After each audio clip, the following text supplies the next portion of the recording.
مانی او کما قال علیہ الصلوۃ والسلام۔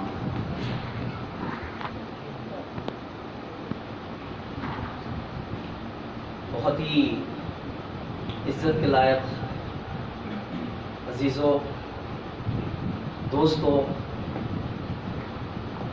اور نوجوان ساتھیوں، میں سب سے پہلے مبارکباد دینا چاہتا ہوں ان تمام حضرات کا جنہوں نے اتنا خوبصورت پروگرام آرگنائز کیا، اور جیسے کہ آپ نے ابھی تمہیدی کلمات میں مولانا امر الرحمان صاحب سے سنا کہ اس کے کیا مقاصد ہیں، بہت ہی اعلیٰ، جو بالکل اس وقت جو حالات ہیں اس کے عین مطابق انہوں نے یہ موضوعات اور یہ ٹاپک رکھے ہیں تاکہ اس امت کا نوجوان اسے سمجھ سکیں، اس کے متعلق جان سکیں، اسلام اس سلسلے میں کیا کہتا ہے، وہ تمام معلومات آپ سب تک پہنچیں، اور صرف یہ نہیں کہ آپ تک ہی پہنچیں بلکہ پھر آپ کے ذریعے پوری سوسائٹی، پورا سماج ایک اسلامی فکر لے کر اٹھے۔ اور اس کے بعد آپ سبھی بہت ہی قابل مبارکباد ہیں کہ آپ سب جمع ہوئے اس اہم پروگرام کے لیے، آپ نے یہ وقت دیا، کیونکہ سب جانتے ہیں کہ نوجوان معاشرے کی ریڑھ کی ہڈی ہوا کرتے ہیں، یعنی کوئی انقلاب اگر تاریخ میں رونما ہوا ہے تو وہ ان نوجوانوں سے ہوا ہے، اور یہ انقلاب دونوں طرح کے ہوئے، لیکن ہوئے نوجوانوں سے۔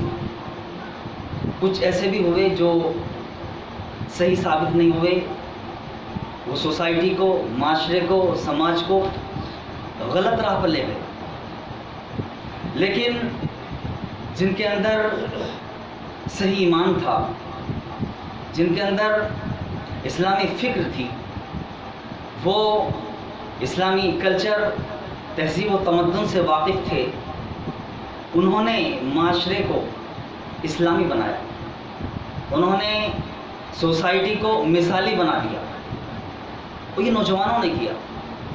اس وقت اتنا وقت نہیں ہے کہ الگ الگ ان کا نام لیا جائے اور ان پر بات کی جائے۔ میں درخواست کروں گا جنہوں نے پروگرام آرگنائز کیا ہے کہ وہ بھی اس سلسلے میں یہ موضوعات رکھیں کہ نوجوانوں کا کردار کیا ہے معاشرے میں، نوجوان کیا کر سکتے ہیں، اور اسلامی تاریخ میں مسلم نوجوانوں نے کیا کیا، خاص طور سے ان کے نام آنے چاہیے۔ محمد بن قاسم کا نام آنا چاہیے، طارق بن زیاد کا نام آنا چاہیے، سلطان صلاح الدین ایوبی کا نام آنا چاہیے، حضرت ابو عبیدہ بن جراح، سعد بن وقاص، خالد بن ولید۔ یہ وہ نوجوان تھے جنہوں نے رخ بدل دیا، دھارا بدل دیا، اور جنہوں نے ملکوں کو فتح کیا۔ آپ کو معلوم نہیں کہ قسطنطنیہ کا جو فاتح ہیں محمد، ان کی عمر کیا رہی ہوگی؟ ان کی عمر 20 سال سے بھی کم تھی، 17 سال کا نوجوان تھا وہ، جنہوں نے قسطنطنیہ کو فتح کر دیا تھا۔ محمد بن قاسم، جن کے بارے میں آتا ہے کہ انہوں نے سب سے پہلے اسلام ہندوستان میں پہنچا، ان کی عمر بھی یہی رہی۔ بہت سے نوجوان ہیں جو 20 اور 20 سے نیچے 30 سال کی عمر تک انہوں نے وہ کارنامے انجام دیے کہ تاریخ میں بہت ہی اچھے انداز میں لکھے گئے ہیں، موجود ہیں، پڑھ سکتے ہیں۔ بہرحال ایسے نوجوانوں کی قرآن کریم نے بھی تعریف کی۔